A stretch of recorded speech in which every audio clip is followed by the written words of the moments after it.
नमस्कार दोस्तों, स्वागत है आपका हमारे चैनल इम्मू के फैक्ट पर। आज हम बात करने वाले हैं जेसिका लाल मर्डर केस की। एक ऐसा मर्डर केस जिसे भारत का सबसे हाई प्रोफाइल मर्डर केस माना जाता है। इस केस में भारत के पूर्व राष्ट्रपति के एक रिश्तेदार से लेकर एक सांसद, विधायक के बेटे और कई बड़े बड़े बिजनेसमैन व नामचीन हस्तियों तक का नाम जुड़ा। हत्या के बाद पुलिस की इन्वेस्टिगेशन और गवाहों के बर्ताव को सुनकर आप हैरान रह जाएंगे। तो आखिर इस जेसिका लाल मर्डर केस की पूरी कहानी क्या है? हत्या की वजह क्या थी? हत्या किसने की थी और कितने लोगों से इस हत्या के तार जुड़े थे? ये जानने के लिए वीडियो को आखिरी तक जरूर देखें। चलो कहानी शुरू करते हैं। ये कहानी है 29 अप्रैल 1999 की, साउथ दिल्ली के महरौली की। कुतुब कॉलोनी में स्थित हवेली के अंदर टैमरिन कोर्ट नाम का एक रेस्टोरेंट हुआ करता था। दिल्ली की हाई क्लास सोसाइटी में पहचान रखने वाली बीना रमानी इस रेस्टोरेंट की मालिक थीं। उनके पति जॉर्ज मेलहॉर के साथ मिलकर वे इस रेस्टोरेंट को चलाते थे। इनकी एक बेटी मालिनी रमानी, जो मॉडलिंग में अपनी किस्मत आजमा रही थी, भी इस कहानी का हिस्सा है। वैसे तो बीना रमानी भारतीय थीं, लेकिन उन्होंने कनाडा के बिजनेसमैन जॉर्ज मेलहॉर से शादी की थी, जिसके चलते उनके पास कनाडा की नागरिकता भी थी। ये दोनों पति पत्नी फिलहाल दिल्ली में रह रहे थे। ये रेस्टोरेंट अपनी महंगी पार्टियों के लिए जाना जाता था। हर गुरुवार को यहाँ भव्य पार्टी होती थी, जिसमें सिर्फ अमीर और हाई प्रोफाइल लोगों को एंट्री दी जाती थी। हमेशा की तरह 29 अप्रैल गुरुवार की रात को भी यहाँ एक बड़ी पार्टी रखी गई थी। दरअसल बीना के पति जॉर्ज भारत छोड़कर कनाडा जा रहे थे। इसी के चलते रेस्टोरेंट में एक फेयरवेल पार्टी रखी गई थी। इस पार्टी में हाई क्लास लोगों को बुलाया गया था। वेटिंग के लिए भी खास व्यवस्था की गई थी। पार्टी को खास बनाने के लिए बार टेंडर की जगह खूबसूरत और महंगी मॉडल्स को बार टेंडर के तौर पर रखने का फैसला किया गया। बीना रमानी की बेटी मालिनी ने अपनी दोस्त जेसिका लाल को इस पार्टी में बारटेंडिंग करने का ऑफर दिया और बदले में मोटी रकम देने का वादा किया। जेसिका इस काम के लिए खुशी खुशी तैयार हो गईं। पार्टी वाले दिन यानी 29 अप्रैल को वह वहां पहुंची। इस पार्टी में दिल्ली के बड़े बड़े बिजनेसमैन और अमीर लोग शामिल हुए थे। रात के लगभग 12 बजे पार्टी में एक शख्स अपने 3 दोस्तों के साथ दाखिल होता है। इस शख्स का नाम था सिद्धार्थ वशिष्ठ उर्फ मनु शर्मा। मनु शर्मा हरियाणा के कांग्रेस नेता विनोद शर्मा का बेटा था। उसके साथ विकास यादव भी था, जो यूपी के बाहुबली नेता डीपी यादव का बेटा था। इनके अलावा पार्टी में अमरदीप गिल और आलोक खन्ना नाम के 2 और लोग शामिल थे। उस रात मनु शर्मा को अपनी मां के साथ चंडीगढ़ जाना था, लेकिन अपने पिता से डरने वाला मनु दिल्ली में ही रुक गया। चारों दोस्तों ने न्यू फ्रेंड्स कॉलोनी की एक कोठी में पार्टी की और फिर टैमरिन कोर्ट रेस्टोरेंट पहुंच गए। रेस्टोरेंट में पहुंचने के बाद मनु शर्मा बार के पास जाता है, जहां जेसिका लाल और उनके दोस्त शायन मुंशी बार टेंडिंग कर रहे थे। मनु ने जेसिका से शराब मांगी। जेसिका ने ये कहते हुए मना कर दिया कि शराब खत्म हो गई है। मनु ने 1000 का नोट निकाला और दोबारा शराब मांगी, लेकिन जेसिका ने फिर मना कर दिया। अपनी बेइज्जती से गुस्साए मनु ने रिवॉल्वर निकाली और हवा में फायर किया। जब जेसिका ने फिर शराब देने से मना कर दिया, तो उसने जेसिका की तरफ रिवॉल्वर तानकर गोली चला दी। जेसिका वहीं गिर पड़ी। पार्टी में लोग इतने नशे में थे कि किसी को कुछ समझ नहीं आया। बीना रमानी जेसिका के पास पहुंची और मनु से पूछा कि तुम कौन हो और पिस्तौल लेकर कैसे आए। इस पर मनु ने कहा, मैंने गोली नहीं चलाई, और अपने दोस्तों के साथ वहां से भाग गया। जेसिका को तुरंत अस्पताल ले जाया गया, लेकिन वहां पहुंचने से पहले ही उनकी मृत्यु हो गई। उधर मनु शर्मा पार्टी से निकलने के बाद एक जगह पर जाकर अपनी पिस्तौल जमीन में गाड़ दिया। इसके बाद चारों दोस्त विकास यादव के गाजियाबाद वाले बंगले में चले गए और रात भर वहीं रुके। मनु शर्मा ने अपने एक दोस्त मनु जिंगन से कहा कि वह छुपाई हुई पिस्तौल निकाले और उसे नष्ट कर दे। इसके बाद मनु शर्मा और विकास यादव दोनों वहां से फरार हो गए। अब तक यह मामला पुलिस तक पहुंच चुका था। पुलिस ने मामला दर्ज करने के बाद जांच पड़ताल शुरू की और 4 मई को दिल्ली पुलिस ने सबसे पहले अमरदीप गिल को गिरफ्तार किया। इसके बाद 8 मई को बीना रमानी और उनके पति को भी गिरफ्तार कर लिया गया।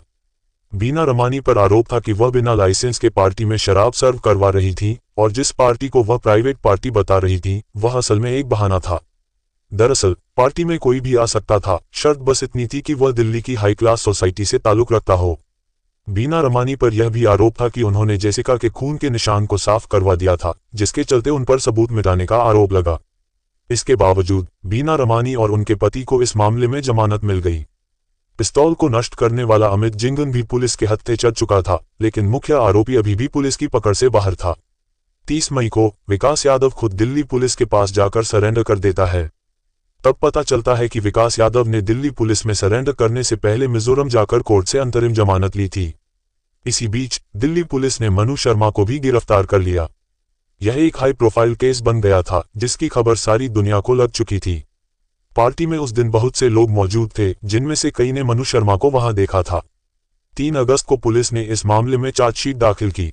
जब ये केस कोर्ट में गया तो सभी को लगा कि यह ओपन एंड शट केस है। ऐसा लग रहा था कि सभी कातिलों को जेसिका की हत्या के लिए तुरंत कड़ी सजा सुनाई जाएगी। लेकिन 6 साल मुकदमा चलने के बाद 21 फरवरी 2006 को कोर्ट ने फैसला सुनाया कि सभी आरोपियों को रिहा कर दिया जाए। अगले दिन अखबारों में खबर छपी, no one killed Jessica. Open and shut case होने के बावजूद कोर्ट ने आरोपियों को रिहा क्यों किया? इसका कारण था पुलिस, सत्ता और पैसों का गठजोड़। मनु शर्मा की गिरफ्तारी के कुछ दिन बाद उसके पिता विनोद शर्मा जेसिका की बहन सबरीना के घर पहुंचे और उन्हें एक गुलदस्ता देकर सांत्वना प्रकट की। लेकिन पर्दे के पीछे अलग ही खेल चल रहा था। उस दिन रेस्टोरेंट में करीब 100 लोग मौजूद थे। इनमें से कई ने शुरुआती बयान में मनु शर्मा का नाम लिया था, लेकिन कोर्ट में मामला पहुंचने पर गवाह एक करके अपने बयान से पलटने लगे। जेसिका की बहन सबरीना ने बताया कि खुद बीना रमानी ने उनसे कहा था कि यह रसूख वाले लोग हैं, इनसे पंगा मत लो। सबसे पहले 3 मई 2001 को इस मामले में सबसे महत्वपूर्ण गवाह माने जा रहे शायन मुंशी ने पुलिस को दिए लिखित बयान में कहा था कि मनु शर्मा ने ही जेसिका को गोली मारी थी। लेकिन कोर्ट में उसने नई कहानी सुनाई। उसने बताया कि उस दिन रेस्टोरेंट में 2 पिस्तौल से गोली चली थी। पहली बार मनु शर्मा ने छत की तरफ पिस्तौल उठाकर गोली चलाई और दूसरी गोली चलाने वाला कोई और था, जिससे जेसिका की मृत्यु हुई। शायन मुंशी ने यह भी दावा किया कि गोली चलाने वाले दूसरे शख्स का हुलिया उसने देखा था। जब पुलिस को दिए लिखित बयान के बारे में उससे पूछा गया तो उसने कहा, मुझे हिंदी लिखनी ही नहीं आती। बयान तो पुलिस ने तैयार किया था, मैंने बस हस्ताक्षर किए। पुलिस को कभी जुर्म का हथियार नहीं मिल पाया और कोई गवाह भी नहीं था। ऐसे में एकमात्र सबूत बचे थे गोली के खोखे, जो उस दिन रेस्टोरेंट से बरामद किए गए थे। फॉरेंसिक टेस्टिंग में पाया गया कि दोनों खोखे अलग अलग पिस्तौल के थे। कोर्ट के पास आरोपियों को रिहा करने के अलावा कोई विकल्प नहीं था। साथ ही कोर्ट ने अपने फैसले में यह भी कहा कि पुलिस ने इस मामले में मुजरिम को बचाने की कोशिश की। तब दिल्ली पुलिस कमिश्नर को मीडिया के सामने सफाई देनी पड़ी। लेकिन भारत में हर कोई जानता है कि बड़े बाप का बेटा होने का मतलब है आपको चालान देने की जरूरत नहीं है, और भी कई ऐसे नियम कानून आपके लिए लागू नहीं होते। लेकिन सरेआम हत्या कर बचकर निकल जाना, इस बात ने लोगों के अंदर भरे गुस्से को भड़का दिया और सारे देश में विरोध प्रदर्शन की शुरुआत हो गई और कैंडल मार्च भी निकाले गए। इस बीच जेसिका की मां की मौत हो जाती है। वहीं जब 2006 में कोर्ट ने सभी आरोपियों को रिहा कर दिया था तो इस खबर से जेसिका के पिता को 4 बार ब्रेन स्ट्रोक हुआ था और कुछ दिनों बाद उनकी भी मृत्यु हो गई। इस केस में मीडिया ने एक बड़ा रोल अदा किया था। दरअसल तहलका मैगजीन ने एक स्टिंग ऑपरेशन शुरू किया था। इस स्टिंग ऑपरेशन में शायन मुंशी के पास एक पत्रकार फिल्म इंडस्ट्री से जुड़ा आदमी बनकर पहुंचा और एक फिल्म के रोल के सिलसिले में उससे बात की। बातों बातों में पत्रकार ने कहा, लेकिन ये तो हिंदी फिल्म है और आपको तो हिंदी आती ही नहीं है। तब शो ऑफ करने के लिए शायन मुंशी ने हिंदी फिल्मों के डायलॉग सुनाए थे।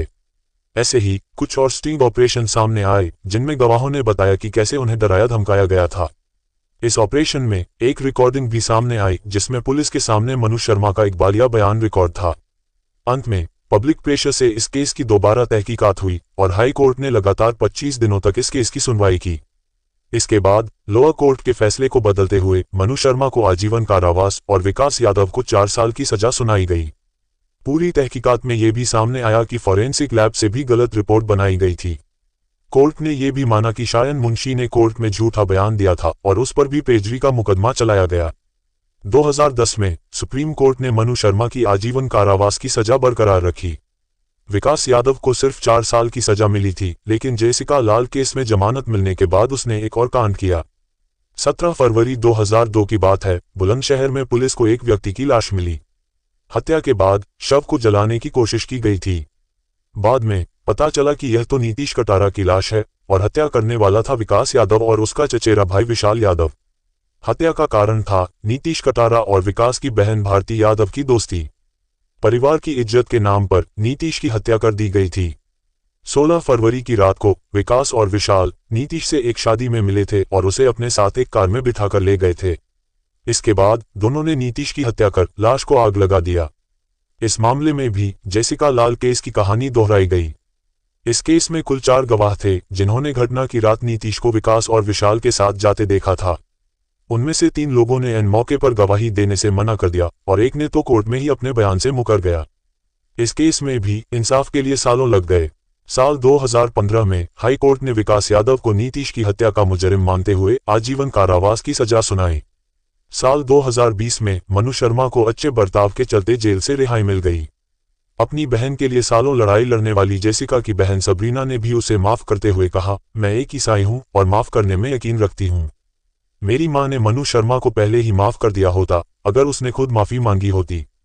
साथ ही सबरीना ने कहा, मनु शर्मा ने सिर्फ मेरी बहन की हत्या नहीं की, उसने मेरे पूरे परिवार को मुझसे छीन लिया। साल 2021 में सबरीना की भी लिवर की बीमारी के चलते अस्पताल में मृत्यु हो गई।